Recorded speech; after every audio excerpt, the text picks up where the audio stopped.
ఇది తిరుగుడుమల్లంలోని సుబ్రహ్మణ్యేశ్వర స్వామి గుడి. శిల్పాలకు ప్రాణాలు పోసిన వాస్తు శిల్పికారులు. ప్రాణం వచ్చి పరిగెడుతున్న గుర్రానికి కాళ్ళు విరక్కొట్టినటువంటి వైనం.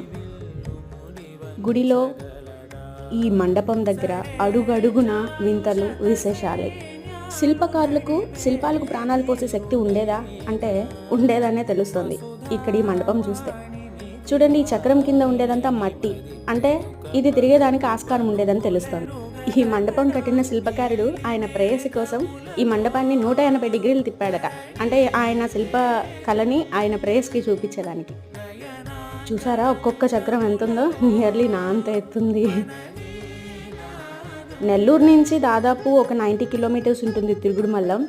చాలా విశిష్టత ఉన్నటువంటి సుబ్రహ్మణ్యేశ్వర స్వామి టెంపుల్. సో దగ్గరలో వీలున్న వాళ్ళు ఖచ్చితంగా విజిట్ చేయాల్సిన టెంపుల్.